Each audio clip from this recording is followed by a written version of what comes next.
সাবু, তরমুজ, এই যে ছোলা ভিজানো, এই খেয়ে থাকতে হয়। প্রতি বছর চৈত্র সংক্রান্তির আগের দিন পালন করা হয় এই নীলষষ্ঠী। আসলে শিবের উপাসনার দিন। এই পার্বণে মা ষষ্ঠী আর মহাদেবকে পুজো অর্পণ করা হয়।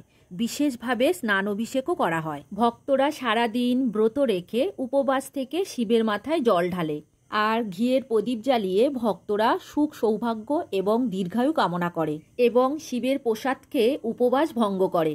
এবছর 13ই এপ্রিল রবিবার নীলষষ্ঠীর ব্রত পড়েছে, তো আমি বাড়িতে নীলষষ্ঠী পুজো করব, তারই আয়োজন করছি। আজকের অনেক সকালে ঘুম থেকে উঠেছি। ঘুম থেকে উঠেই সমস্ত বাসি কাজ সেরে নিয়ে স্নান করে এখন ঠাকুর ঘরের বাসনগুলো মেজে নিচ্ছি। বর্মশাই কিছুটা কাজ আমার করে দিয়েছে, তবে আজকের বাবা নেই। বাবা থাকলেও কিছুটা করে দেয়, তো অনেক সকালবেলায় ওই জন্য আমি ঘুম থেকে উঠেছি, যেহেতু একা একা করতে হবে আর পায়রাগুলো আছে ওদেরকেও ছাড়তে হবে, তো ওই জন্য সকালবেলায় উঠে স্নান করে দেখো আজকে আবার ছাদটাও ধুয়ে দিয়েছি। তো সেগুলো তোমাদের সাথে আর শেয়ার করতে পারিনি, কেননা সকালবেলায় এত তাড়াহুড়ো করে বাসি কাজগুলো সেরেছি আর দরজার সামনে পায়রাগুলো এতই নোংরা করেছে, ওই কারণে আমি একটু ধুয়ে দিয়েছি। কেননা এখন গরমকাল তো শুকিয়ে যায়, ধুয়ে দিলে একদম পরিষ্কারও হয়ে যায় আর ঘরটা ঠান্ডা থাকে। এই জায়গাটা আমাদের সেট করা নেই, তো ওই কারণে এই সোজাসুজি নিচের ঘরটা একটু গরম হয়, মানে দুপুরবেলার দিকে। তো দেখো আজকে কি শাড়ি পরবো সেটাও বের করে নিয়েছি। আজকে একদম সুতির শাড়ি পরবো, প্রচণ্ড গরম পড়েছে তো তাই জন্য একটা সুতির শাড়ি বের করে নিয়েছি। এটার ছাপাটা দেখো একদম অন্যরকম, এটাও মা দিয়েছিল। রাধে রাধে বন্ধুরা, শুভ সকাল। তোমরা কেমন আছো? আশা করি তোমরা যে যেখানে আছো সবাই খুব ভালো আছো, সুস্থ আছো। লালটু কুন্তি কিচেন অ্যান্ড ব্লগ চ্যানেলে তোমাদের সবাইকে জানাই অনেক অনেক স্বাগত আর ভালোবাসা। আজকে রবিবার, সকাল এখন 8টা মতো বাজে। এখন থেকেই তোমাদেরকে সাথে নিয়েই নতুন আরো একটি ব্লগ আমি শুরু করছি, তো সাথে থাকো। আশা করি আজকের ব্লগ তোমাদের খুব ভালো লাগবে। তো আজকে নীলষষ্ঠী পুজোও আছে, আমি পুজো করতে যাব, মানে ভোলে বাবার পুজো করব। তো দেখো আমি রেডি হয়ে গেছি, সব জোগাড় করে নিয়েছি। এবার ঘরের পুজোটা সেরে নিয়ে আবার মন্দিরে আমরা পুজো দিতে যাব। নীলষষ্ঠীর পুজোতে আমরা যেগুলো খাই সেগুলোই আজকে তোমাদের সাথে শেয়ার করব। তো চলো ঠাকুর ঘরে চলে যাই।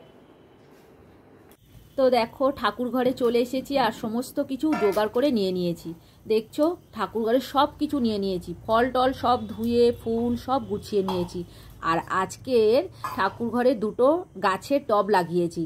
তো এইটা অনেক দিন আগেই তো এনেছিল, সেটা ছাদে ছিল, ছাদে রাখার পরে দেখছিলাম একটু গাছটা মরে যাচ্ছিল। প্রচণ্ড কড়া রোদ্দুরে কিন্তু গাছগুলো বাঁচে না, একটু ছাওয়ার মধ্যে রাখলে তাহলে গাছগুলো খুব ভালো হয়। এগুলো ইনডোর প্ল্যান্ট, তো ওই জন্য ছাদের যে ঘরটা ছিল সেটার মধ্যে রাখা ছিল। তো আজকে টবটা ভালো করে পরিষ্কার করে বর্মশাইকে বললাম ছাদের ঘরে আছে, এটা ঠাকুর ঘরে দিয়ে দিই। আর ঠাকুর ঘরটা দেখতেও বেশ ভালো লাগছে। বর্মশাই ওদিকে চন্দন বেটে দিয়েছে, আমি কিছুটা হলুদও সাইডে গুলে নিলাম। আজকের বাবাকে হলুদ আর চন্দন দিয়েই তিলক কেটে দেব। প্রথমেই পঞ্চামৃতটা রেডি করে নিলাম, দুধ, গঙ্গা জল, অগ্রুর, ঘি, মধু আর একটুখানি সিদ্ধি। সব কিছু কিন্তু রেডি করে নিয়ে নিয়েছি। এখানে চন্দন, হলুদ, দুধ, গঙ্গা জল, ঘি, মধু, সিদ্ধি সব একসাথে নিয়ে নিয়েছি। আর এখানে ফল তো আছে, দেখো এখানে ফল আছে আর এখানে মিষ্টান্ন আছে, দই আছে আর ঠাকুরের মালাও আছে। তো দেখছো সব রেডি করে নিয়েছি। এখানে ভোলে বাবাকেও নিয়ে নিয়েছি। এখানে দুধ গঙ্গা জল আছে আর এখানে এমনি প্লেন গঙ্গার জল আছে। তো চলো ভোলে বাবাকে অভিষেক করিয়ে নিই। তো দেখো আমি একটা জায়গায় নামিয়ে নিয়েছি বাবাকে, বাবার আসন থেকে।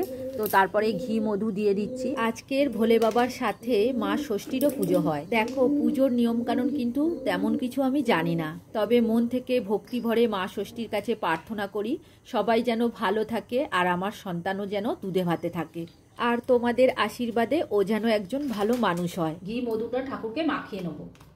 ছেলে তো একটু বড় হয়ে গেছে, ওই কারণে ও আমাদের সাথে সাথে কিছু কিছু উপোস এখন করে।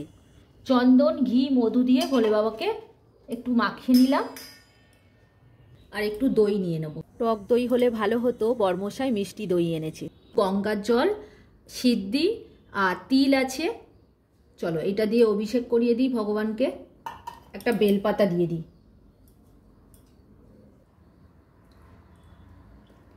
ওং নমঃ শিবায়, ওং নমঃ শিবায়, ওং নমঃ শিবায়, ওং নমঃ শিবায়, ওং নমঃ শিবায়, ওং নমঃ শিবায়, ওং নমঃ শিবায়, ওং নমঃ শিবায়, ওং নমঃ শিবায়। ওং রুদ্রায় নমঃ, ওং রুদ্রায় নমঃ, ওং রুদ্রায় নমঃ। এই মহামন্ত্র জপ করে বাবার মাথায় জল দিয়ে দিলাম। ওম নমঃ শিবায়। এইবার গঙ্গার জল দিয়ে অভিষেক করাবো। ওম নমঃ শিবায়, ওম নমঃ শিবায়, ওম নমঃ শিবায়, ওম নমঃ শিবায়, ওম নমঃ শিবায়, ওম নমঃ শিবায়, ওম নমঃ শিবায়, ওম নমঃ শিবায়, ওম নমঃ শিবায়। এবার তোয়ালে দিয়ে বাবাকে গা মুছিয়ে দেবো।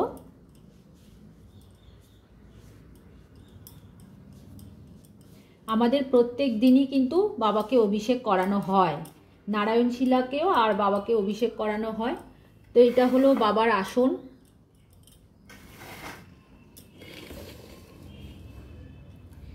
এইবার বাবাকে বাবার আসনে বসিয়ে দেবো।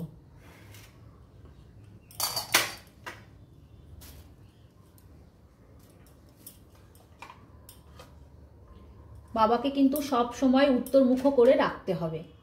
এই নীল ষষ্ঠীর ব্রত বারবেলার পরেই করা উচিত, সকালের দিকে না করাই ভালো।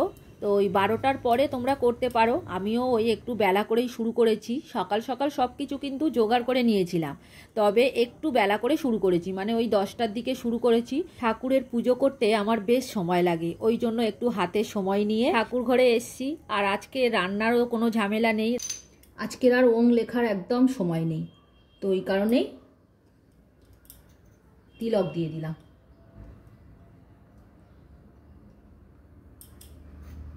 তিনটে বেলপাতা নিয়েছি, এবার তিনটে বেলপাতার মধ্যে একটু চন্দন লাগিয়ে নেব। বাবা মহাদেব বেলপাতাতেই সন্তুষ্ট। আমাদের গাছের বেলপাতাগুলো ছোট ছোট, তো বড় গাছ মানে বয়স্ক গাছ, ওই জন্য পাতাগুলো ছোট ছোট। তো দেখো তিনটে বেলপাতা বাবার মাথায় দিয়ে দেবো। বাবার পৈতেটাও দিয়ে দেবো। বাবা মহাদেবকে আজকের দিনে একটা নতুন পৈতে দান করার চেষ্টা করবে। পৈতে আমাদের দেওয়া থাকে, তো পৈতেটা দিয়ে দিলাম। বাবার নীলকণ্ঠ ফুল ভীষণ প্রিয়, নীলকণ্ঠ ফুলে একটু চন্দন লাগিয়ে বাবাকে সুন্দর করে সাজিয়ে দিলাম। মালাতে একটুখানি চন্দন লাগিয়ে নেব। চন্দন লাগিয়ে নিলাম, এইবার বাবাকে দিয়ে দেবো। ওং ত্রম্বকা যজামহে সুগন্ধি পুষ্টিবর্ধনম উর্বা রুকমিব বন্ধনম মৃত্যু মুক্ষিও মামৃতাম। তো বাবা দেখো পুরো ঢেকে গেছে একদম। দেখো বাবাকে মালা পরানো হয়ে গেছে। আজকে একটু নীলকণ্ঠ ফুল দিয়ে বাবাকে সাজিয়ে দিই। আজকের বর্মশাই বেল আনিনি, তো আমি ওকে সেটাই বলছিলাম তুমি বেলটা আনোনি, তো বলছে আর আনা হয়নি, কি করা যাবে, তুমি ওটা দিয়েই সেরে নাও। তো 5 রকম ফল আমার হয়ে গেছে। ভগবানের ডালা রেডি করে নিয়েছি, এইবার ডালা ধরে দেব ঠাকুরকে। এখন তোমাদের কিছু কমেন্টের উত্তর দিয়ে দিই।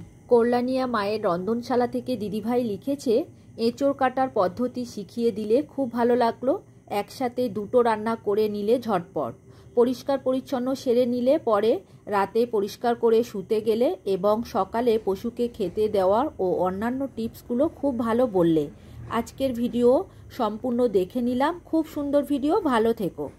দিদিভাই তোমাকে অসংখ্য ধন্যবাদ গো কমেন্ট করার জন্য। তো তুমি ভালো থেকো, সুস্থ থেকো, আর এইভাবেই সুন্দর সুন্দর আমাকে কমেন্ট করো।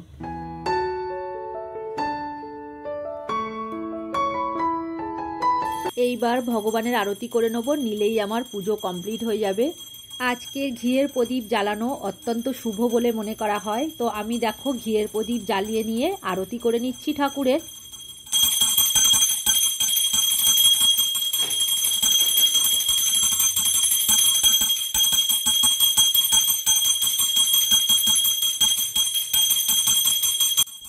এবার আরও কিছু কমেন্টের উত্তর দিয়ে দিই।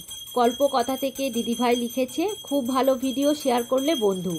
আর কবিতার কথা থেকে দিদিভাই লিখেছে, সুন্দর ভিডিও দিদিভাই, আমিও এইভাবে এঁচোড় কাটি। তো দিদিভাই তোমাদেরকে অসংখ্য ধন্যবাদ, তোমরা ভালো থেকো, সুস্থ থেকো। এদিকে আমার পুজো প্রায় শেষের পথে, ঠাকুরের জপ করে নিলাম। আর আজকে ঠাকুরঘরটা কতটা সুন্দর লাগছে, দুটো গাছ লাগিয়েছি তো বেশি সুন্দর লাগছে।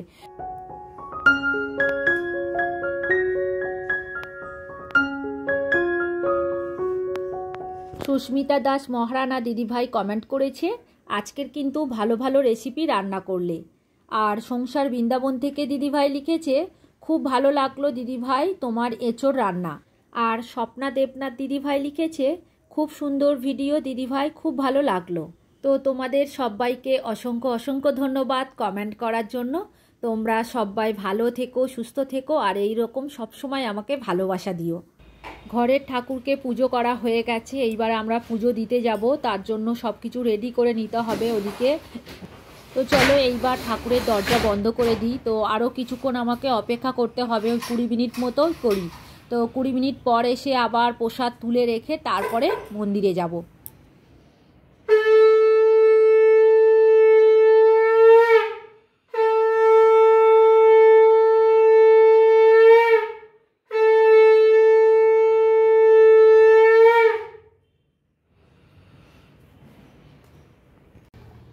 তো বন্ধুরা, এখন আমরা বাইরে পুজো দিতে চলে যাচ্ছি। দেখো এখানে রেডি করে নিয়েছি ঠাকুরের জিনিসপত্র, আর এই যে এখন যাব, এখন 1:30 মতো বেজে গেছে। চলো পুজোটা দিয়ে আসি, তারপরে আমরা খাওয়া দাওয়া করব। বাড়ির থেকে একটু দূরেই আছে মন্দিরটা, তো বেলা হয়ে গেছে। আমরা ইচ্ছা করেই বেলা করে পুজো দিতে এসেছি, কারণ সকালের দিকে দিতে নেই, তো ওই কারণেই আর কি, বেলা বয়ে গেলে তারপরেই দিতে হয়। তো যাই হোক, এখন মন্দিরে চলে এসেছি। দেখো এইবার তোমাদের মন্দিরটা ঘুরে একটু দেখাবো।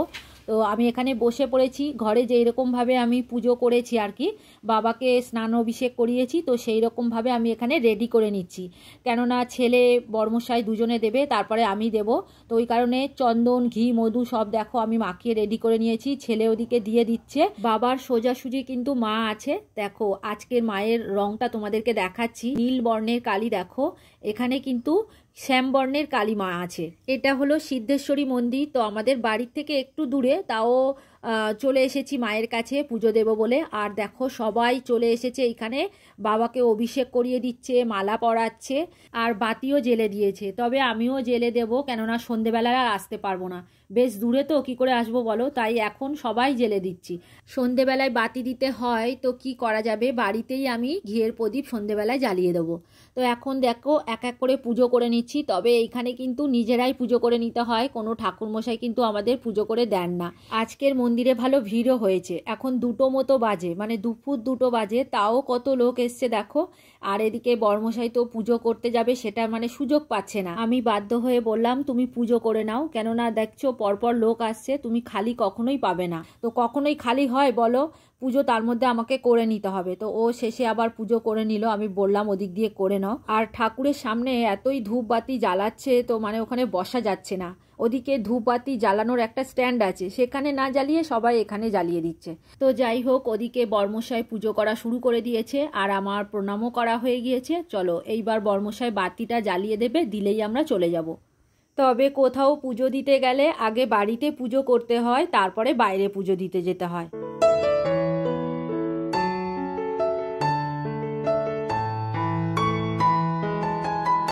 তো বর্মশাই এখন স্ট্যান্ডের উপরেই বাতি আর ধূপ বসিয়ে দিচ্ছে। তো এইখানেই দেওয়ার কথা, সবাই তাও ওইখানে গিয়ে দিচ্ছে। পুজো তো কমপ্লিট হয়ে গেছে, আমরা বাড়িতেও চলে এসেছি। তো এইবার খাবার দাবার রেডি করে নিচ্ছি।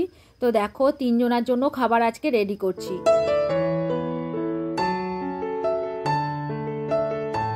তো যাই হোক, আজকের দিনটা আমি ছুটি পেয়েছি, কেননা রান্না টান্না নেই আমার, সাবু ছোলা এইগুলোই খেয়ে থাকবো। তো বছরে 1-2টো দিন আমি ছুটি পেয়েই যাই, কেননা উপোস থাকে বাড়িতে, সবাই উপোস করে। ছেলে তো বড় হচ্ছে, একটু একটু করে উপোস করা শিখে যাচ্ছে, আমাদের সাথে সাথে ও উপোস করে। তো এইগুলো আমার মনে হয় করছে অনেকটা ভালোই হচ্ছে, কেননা এখন থেকে অভ্যাসটা থাকলে পরে সুবিধা হবে। পুজো করে চলে এসেছি, আমরা সাবু খাবো। দেখো বাতাসা আর নুন দিয়ে মেখে নিচ্ছি। আর এখানে ফল আছে, এগুলো খাওয়া হবে আজকে দুপুরে, এইসবই খাওয়া হবে। আর এখানে ছোলা ভিজানো আছে। বাবা বাড়িতে নেই, ওই কারণে আমাদের 3টে প্লেট রেডি করছি। এখন ঘড়িতে 2:30 মতো বাজে, ওই দেখো 2:20 বাজে। তো এইবার আমরা খাওয়া দাওয়া করবো, সকাল থেকে এখনো কিছুই খাওয়া দাওয়া হয়নি। সাবুটাকে দেখো এইরকম একটুখানি মিজে রেডি করছি, এটা বড় দানার সাবু।